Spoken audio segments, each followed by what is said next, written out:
Walang pipigil sa negosyante gawang gusto nating manghingi ng pera. Yun yung pangungutong sa bayan ng Silang is a thing of the past. So, and secondly, with the opening ng Calax, lalo pong nabuksan ng bayan ng Silang sa mga investor.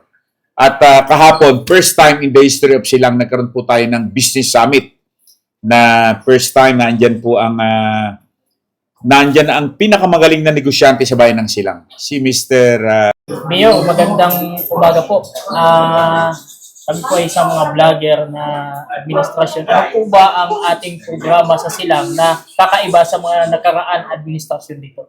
Alam nyo, simula ho nung tayo umupo mula last year to now, ang iniba ko sa dating kalakaran, lahat na po ng bahay ngayon nakakatanggap ng pamaskong handog. Last year, grocery na nasa eco bag, may kasamang ham. Ngayong taon na to, mas maganda gawang nakalagay na siya sa pulang timba. Ang mahiwagang pulang timba. 92,000 ho ang ating procure. Then meron pa akong another 5,000 na repeat order doon sa mga hindi nabigyan. Yan ang naiiba. Gawang simula ho nung tayo na upo. Pinaramdam natin sa kababayan natin na mahal sila ng pamahalang bayan ng Silang. Bakit natin nagagawa yan? Alam nyo, mula po sa 1.6 billion na pondo ng bayan, when I assume 1.4, naging 1.6 billion, nadagdagan ng 200 milyon. Ngayong 2026, nadagdagan na naman 300 milyon. Magiging 1.9 billion na tayo. Ano ibig sabihin yan? Maraming investor ang pumapasok sa bayan, maraming nagbabayad. At dito, pag pumapasok ang negosyante, walang SOP. Building permit, walang humaharang. Conversion ng lupa, walang humaharang.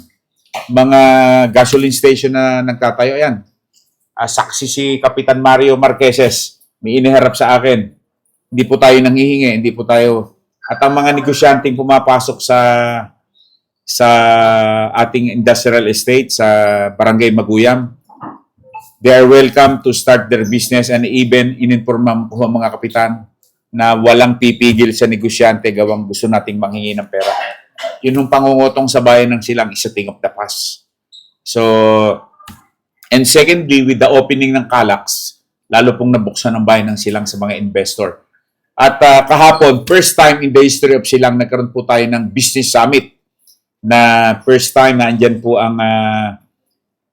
ang pinakamagaling na negosyante sa bayan ng Silang, si Mr. Espiritu. Taga barangay San Vicente 1, San Vicente 2. Kapitan Duguran na tayo San Vicente 2. Siya ngayon ang pinaka-success story ng Silanggenyo. Kaya siya may-ari ng Tent King na pati mga engagement ng Malacanang dyan po sa Silang. Nag-uumpisa napakagaling na tao at pati po si Atenene Chavez, nirecognize natin ang Sustamina bilang number 1 taxpayer. Kahapon sa aking message sa kanila, sabi ko, ako'y nagpapasalamat gawang sa tulong ninyo, gawang kayo nagninegosyo sa bayan, lalong dadami ang serbisyo. Ano pa ang pagkakaiba? Inumpisa na rin natin ang pagpapagawa ng ospital ng bayan ng Silang. Maraming bumabatikos, mabagal daw. Ang tanong, inumpisahan nyo ba? Tayo lang po nag-umpisa, tayo po ang tinulungan din po tayo dito ni Congressman Roy Loyola para po maaprubahan ng Department of Health. At ano pa ang upcoming? Tayo din ang nag-introduce first time sa bayan ng Silang na lahat ng pinakamatalinong bata nag-graduate ng grade 12. Tatanggap, pag pumasa ka sa qualifying exam, tatanggap po kayo ng 30,000 pesos per semester sa loob ng 4 na taon. Ano pa po?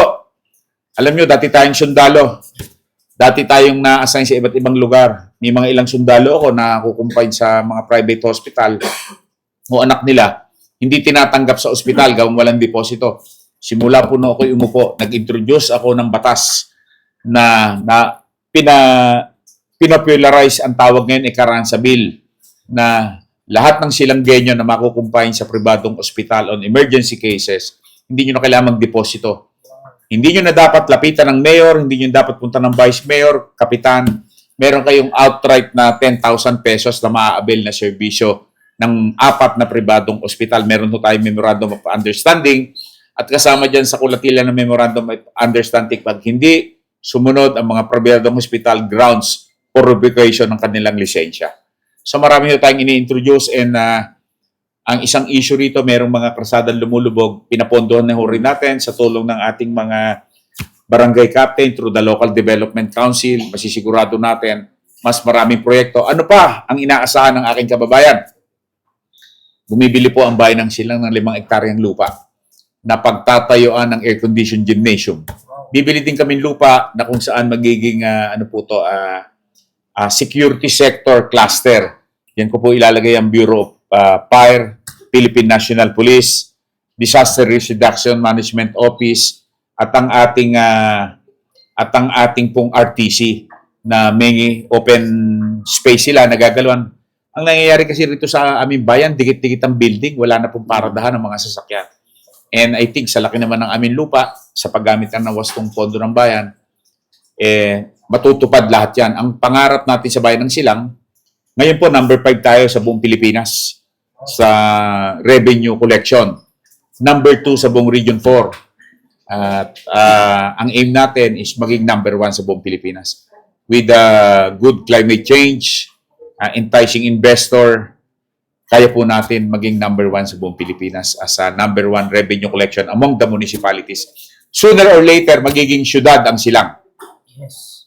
Marami na po tayong nakausap, qualified po tayo maging syudad. At pag nangyari po yan, lalong lalaki ang share sa mga taxes, sa real property tax. Ang mga kapitan ko, mas masaya sila. Kung yung tinatanggap nilang 25 yon ng 1%. Pag po yun ay nabuo, 25% na po kayo Wow. ng 2%. So, dublado ang matatanggap ninyo. At ngayong 2026, I expect itong aming mga kapitan, ang kanilang real property tax, siguro magta-times 4 ang inyong tatanggapin. Gawa ng ating revision. Barangay Hukay, isa sa pinakamayamang barangay yan. Barangay Tibig, Barangay Inchikan. Yan ang mga akala nyo, walang pera, pero punong-puno ng pera yung mga barangay na yan. Yes. O, si Kapitan Roroy, napapangiti tuloy. O. Si Kapitan Jun. So, iparamdam nyo yung perang yan. Doon sa mga barangay sa Bulihan na wala masyadong RPT, munisipyo na po ang tutulong sa ating mga kababayan. Dyan sa mga... Kaya si Kapitana Manaog, minire-request siyang mortuary. Nagtataka ako, bakit gusto niya mortuary, ba't hindi na lang ibang building para recreation center ng ating mga kababayan. So, ang ating pong programa, alam nyo, ako bilang sundalo, 61 years old na ako. I've been serving the Republic since in 1982. Ibalik ang tamang serbisyo, walang pamilyang makikialam sa mga transaksyon sa munisipyo at siguraduhin maramdaman ng tao ang serbisyo para sa mamamayan. Suportado rin natin lahat ng programa ng Presidente, programa ni Secretary John Vic Remulla, at dito sinisigurado ko ang pulis sa bayan ng Silang ay disiplinado at takot gumawa ng kalokohan. I was once the regional director. Kilala nila ako kung ano ugali ko. Sa inyo pong lahat, mga kababayan ko, sa aking mga kaibigan na nagko-cover, join us today as we celebrate our Christmas party simple Christmas party as mandated by the President. Magandang umaga po sa inyo lahat. Mayor,